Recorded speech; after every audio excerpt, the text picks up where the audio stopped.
Now we are going to talk about a very interesting system. It's called FM Stereophonic Broadcasting. So the FM Stereophonic Broadcasting, it was developed after the FM Monophonic Broadcasting. So what is the difference between monophonic and stereophonic? So you can take a moment now, pause the video and ask yourself what's the difference between monophonic and stereophonic. Why our grandparents were like proud to have like this stereo cassette or stereophonic radio? Why they were proud like at that time when they bought these kind of stereo cassette or stereo radio? We need to try to remember that. What's the difference between monophonic and stereophonic? Take a moment to think about it. So monophonic means that we used to transmit all the sounds on one signal. All the sounds in a concert, in a room, we collect all of them by the same microphone, and then we transmit all the sounds together, summed together over one signal. We receive it at the receiver as one signal, and then we listen to it. Even if you have multiple speakers, you listen to all the signals or all the sounds together in this speaker, all the sounds together in this speaker, all the sounds together in the third speaker, and so on.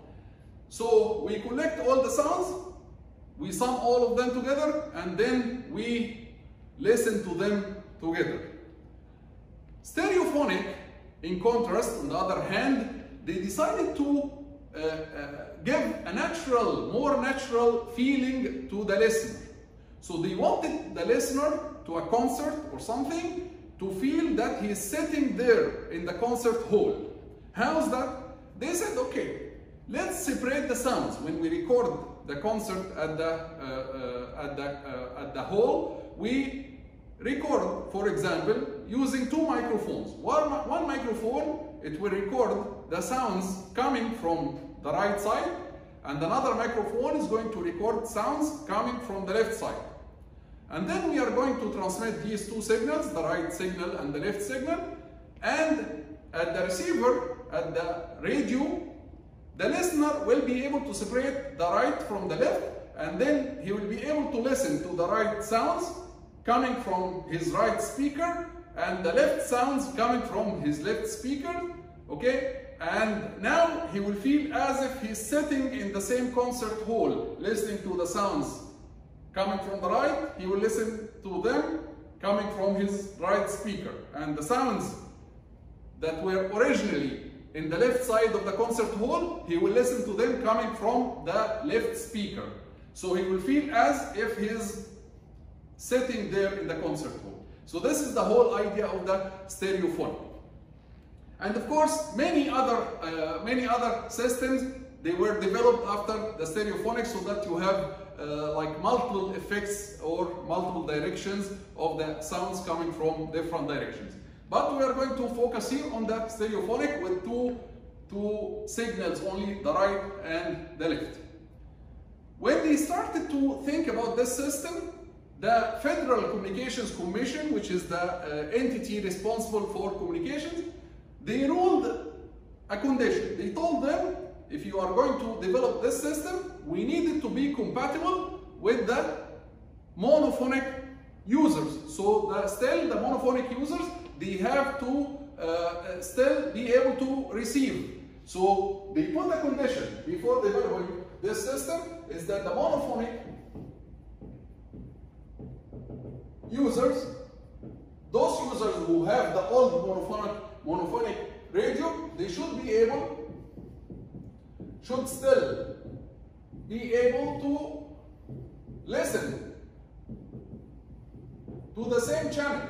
Even if the channel is stereophonic channel, the old users who have the old monophonic radio, they should still be able to listen to the radio channel. And also, we need to keep, the other condition is that we need to keep delta F and the bandwidth of the channel to be the same without any change. So they rule that the bandwidth and delta F must be or must remain same without change. And by the way, The bandwidth of an FM channel, usually it is 200 kilohertz, and delta F is 75 kilohertz. Okay, so bandwidth of one channel is 200 kilo, and delta F is 75 kilohertz. And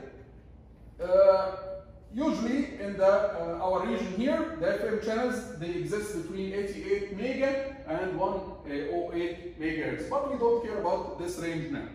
So the FCC, the Federal Communications Commission, they ruled on before the development of the stereophonic radio, they ruled that monophonic users should be able to listen to the same channel, and the bandwidth and delta F must remain the same without change. That was a challenging request. So people started to think about how can we do that? How can we transmit left and right signals separate, and at the same time the monophonic users will be able to still be able to listen. So they thought about the following system that we are going to describe now.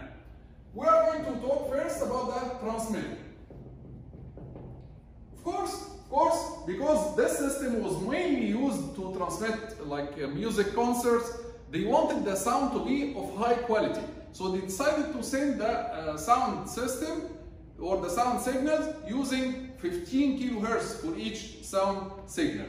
So what they did at the transmitter is they put a microphone at the left side to record the signals from the left side, and another microphone at the right side to record the signals at the right side. And then what they did is they added these two signals one time and they subtracted them another time. So they will add the two signals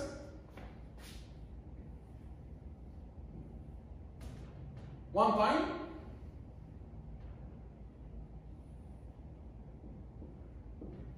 and they subtracted the two signals another time.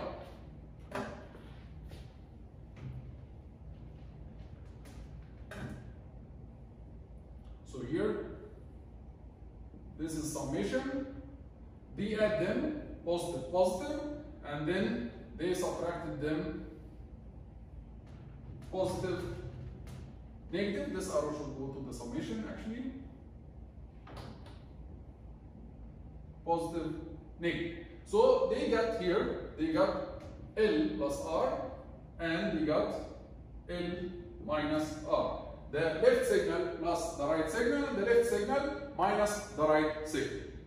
And then they will do a preempsis, as we explained in the previous video. They are going to do a preempsis for each of them. So we are going to pass each of them through a preempsis filter. Here also, preempsis filter to get rid of the interference problem in the FM broadcast. Okay, preempsis filter. So we are going to call the signals here L plus R dash and L minus R dash. So this is the preemphasized signal L plus R, preemphasized signal L minus R. And then what they will do is they are going to bring an oscillator here. This oscillator, it generates 19 kilohertz. They are going to double it, frequency doubler, to get 38 kilohertz, and then they are going to use this 38 kilohertz to do double sideband suppressed carrier of this signal. I ask you to bear with me until the end, okay? And you will understand why they do that. So they will do here double sideband,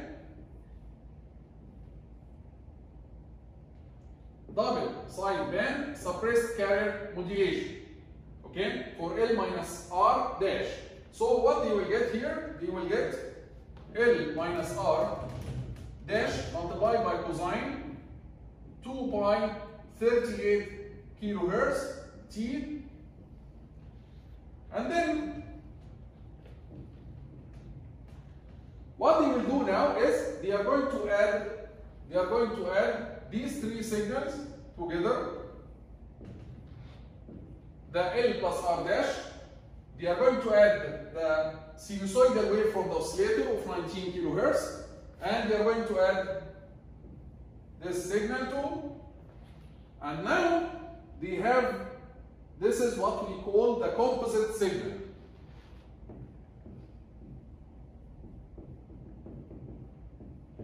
Let's look at the frequency domain of this composite signal. The frequency domain of this composite signal, it looks like this.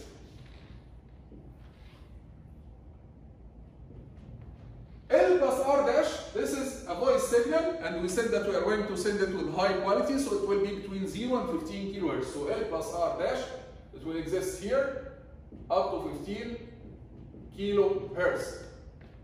This is L plus R dash. And then they will transmit this carrier with a low amplitude, and if you remember, when we transmit a carrier with a low amplitude, we used to call it what?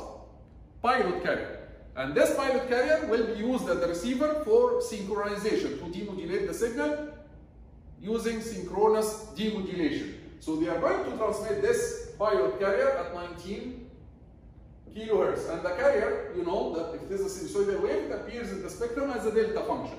So at 19 kilohertz, they are going to transmit this pilot carrier. And then we have L minus R dash modulated by a carrier of 38 kilohertz. So this will appear as a double sideband suppressed carrier modulation centered around 38 kilohertz, and from this side it will look like this. Of course, you will take 15 kilohertz from this side and 15 kilohertz from the other side, so it will reach here at this point at 23 kilohertz, and at the other point it will be 53 kilohertz. This is L minus R. This is L minus R dash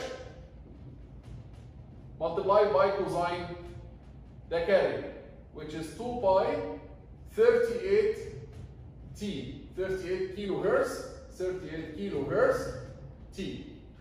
So this is L plus R dash, this is the pilot carrier of 19, this is L minus R dash multiplied by the cosine to do double sideband suppressed carrier.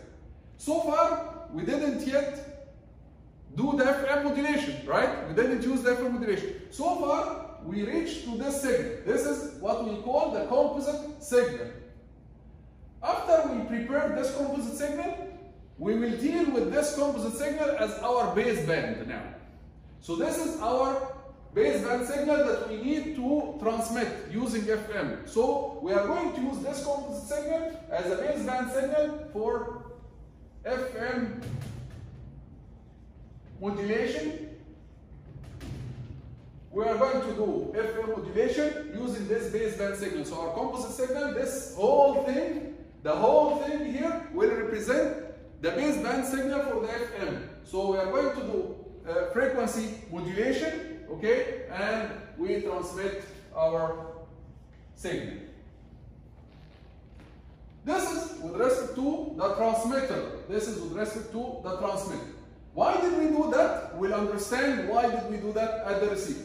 But so far what we did is we transmitted the sum of the left and right. We transmitted the difference of the left and right, but after we shifted it around a certain carrier so that we can separate at the receiver, we can separate between L plus R and L minus R. Also, we transmitted this pilot carrier so that we can use it at the receiver to do synchronous demodulation. Okay, so we'll see in the next video, we'll see how the receiver works, how the demodulation works of this signal, so that we can listen to the left signal from the left speaker and the right signal from the right speaker. See you in the next video.